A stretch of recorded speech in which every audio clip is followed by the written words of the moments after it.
everyone, or are we still waiting for? I don't. Is Steve going to come, Robin? I don't know. I was told he was, but we don't travel together, so I don't know. You want to get started, Danny? It's We're a couple of minutes Mr. early. Rushdie. Sir, it's up to you. Yeah, Let's go then.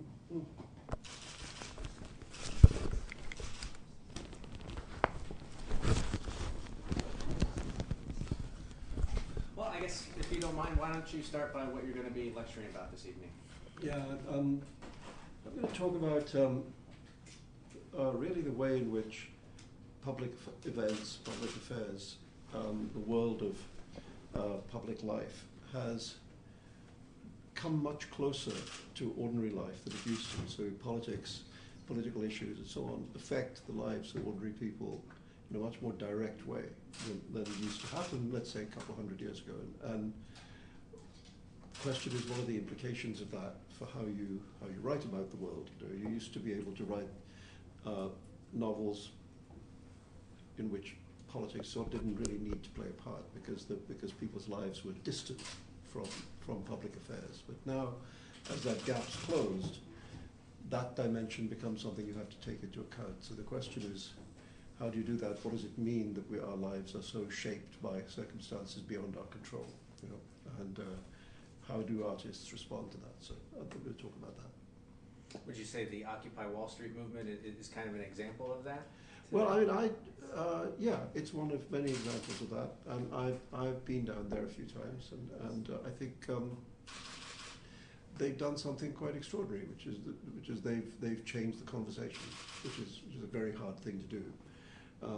They made everybody discuss the question of economic injustice in this country, and I think they've done that even though they were initially ignored by the mainstream media and quite often derided as a bunch of hippies. And I mean, there are some hippies down there. There's no question. But there's also, middle-aged people and working people and unemployed working people. It's quite an interesting cross-section of the country, and I think that's why they've somehow struck a chord, so that actually opinion polls show that most of America agrees with them. And that's a quite considerable thing for any political movement to do. I think we have to wait and see how the movement develops and what its next act is. But yeah, I think there's a lot of people feeling that their lives have been shaped. Their future has been damaged, their ability to send their children to college, their ability to hold on to their homes, has been damaged by public events which are outside their control. And it's exactly that. If you were to write the story of these lives, it couldn't just be a story of private life. It would have to be a story which took in that public dimension. Could you talk about how it has been to live under the fatwa, if I say it correctly? Yeah, well, and not good. Since it's been such a long time, whether you gradually became accustomed to it or managed to shake it off? Well, the truth is, ma'am, it's a long time ago.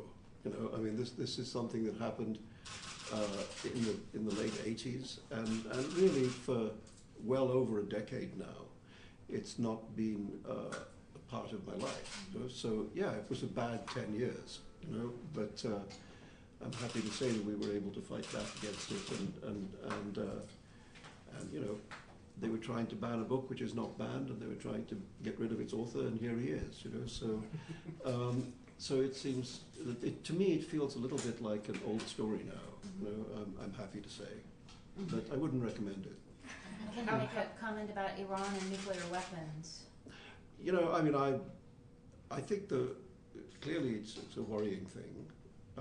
I think would be a mistake is to take any form of military action against Iran. I do think that there's very little that would unite the Iranian people behind their widely disliked regime, but an attack from outside might well do that. And I think it therefore could have a very, very counterproductive effect.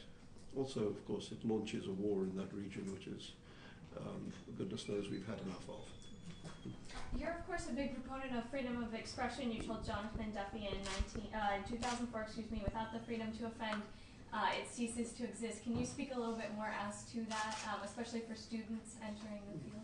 Well, it's just, the point is, free speech is a very interesting area in that you often find yourself defending the rights of people to speak whose speech you really don't agree with. You dislike it, sometimes you dislike very strongly because, to put it simply, it's not very difficult to defend the freedom of speech of people that you agree with or that you don't really disagree with very strongly or whose opinions you're indifferent to. It's when people start saying things that you strongly dislike that you discover whether you're in favor of free speech or not. So it's always it's a very difficult area, because you do find yourself having to stand up for the rights of people whose views you find appalling often,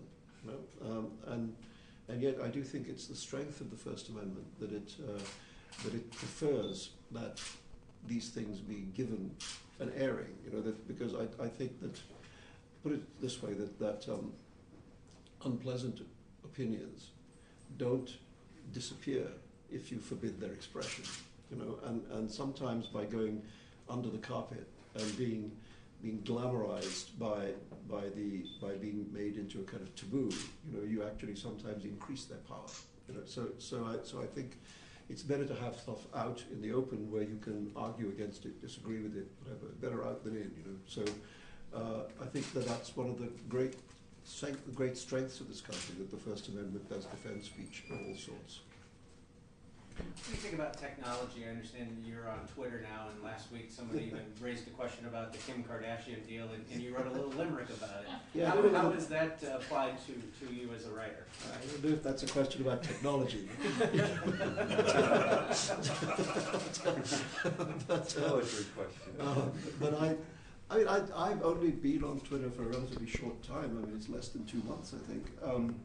And I just thought I'd try it out, and the truth is I expected not to particularly like it because of the abbreviated form and so on. And I've discovered, to my pleasant surprise, that it's kind of fun, and it doesn't really take up much of your time because it's a very short intervention, you have a couple of those a day. It's a few minutes a day, and what I think is I'm finding valuable in it is that you gather around yourself people, a kind of self-selecting group of people who are interested in your work and your ideas. So you end up with, I think it's over 100,000 now. So it's not bad at 6 weeks, I think. So, but what it does is it gives you an ability to speak directly to people who are interested in your work and interested in your ideas, in a way without the intervention of the information media. You just have a direct channel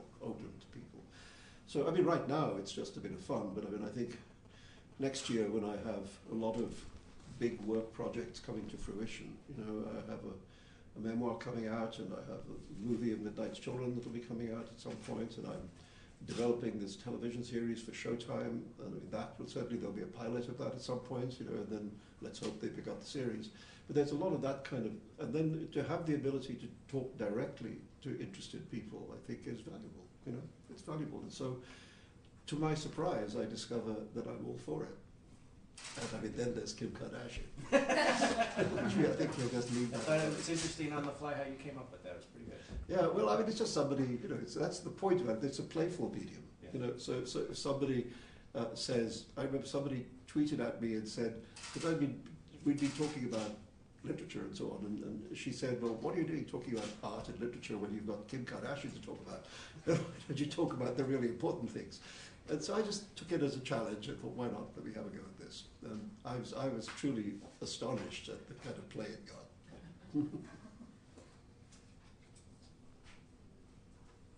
Did you ever feel your name came to such fame after the fatwa?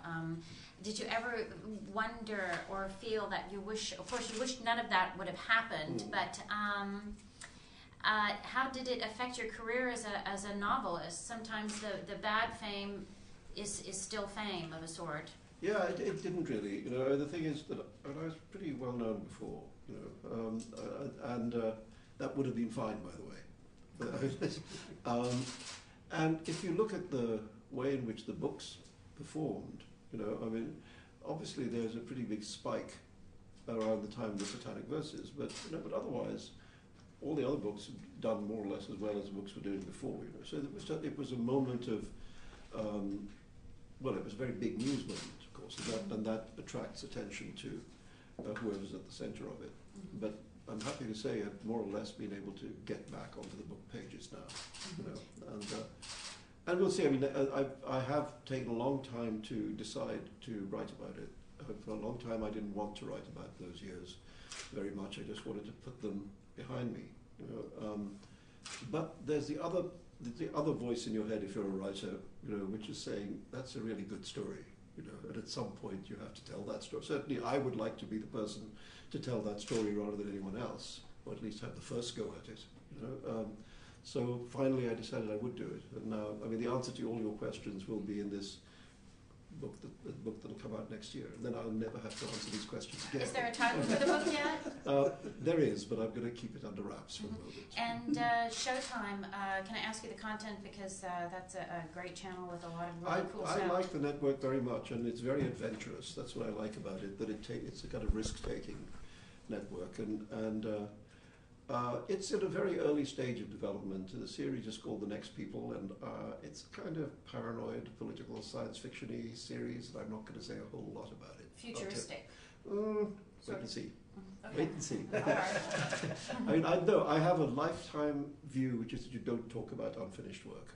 You know, you do the work and then you talk about it. Okay. And so I'll be back talking about it next year.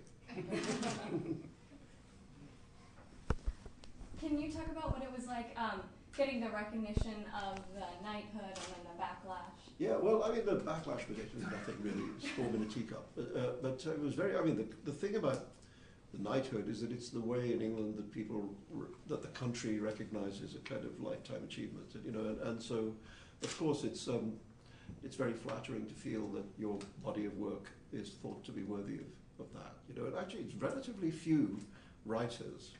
Some reason, prose writers get knighted, and playwrights and actors and pop stars, you know, it seems to be much easier, you know, Sir Mick, Sir Elton, Sir Paul, you know, etc. So it's nice to be up there with those guys. No, it was fun, and it meant I got to take my children to the palace and, you know, meet the Queen. Yes, I mean, it's just nice to have recognition for a body of work. I mean, that's what it means, really. It doesn't get you anything else. You don't get any suit of armour. You know, there's no sword. You don't get to go to the front of the line. But it's a nice thing. Yeah.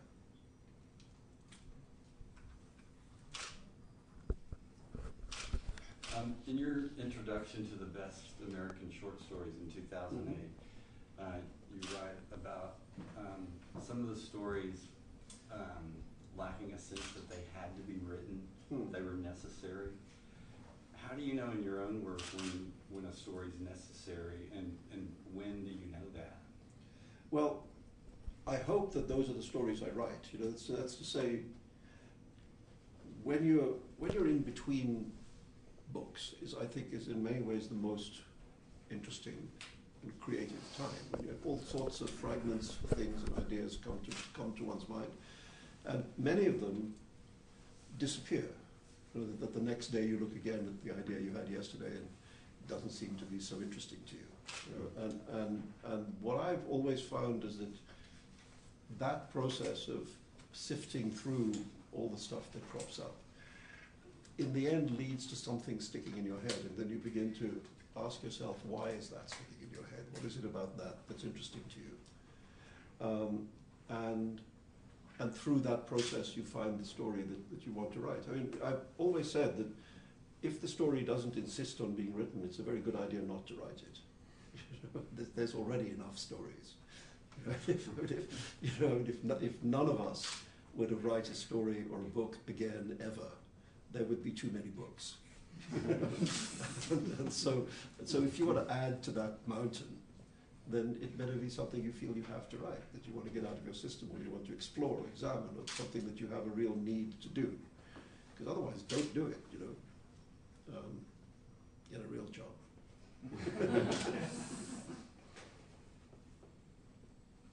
Last question? I guess that's good advice for anybody doing NaNoWriMo. I wouldn't know. I wouldn't have the courage to do that. You know, the idea of having to write at that length, at that speed. It's. I don't believe it's. It's not my game anyway. You know, and I'm a slow writer. You know, if I write a book in a year, I think it's fast. You know, and I've several times, I think 3 times, taken 5 years to write a book. And the Satanic Verses took 5 years. And Midnight Storeroom took 5 years. And The Ground Beneath Her Feet took 5 years.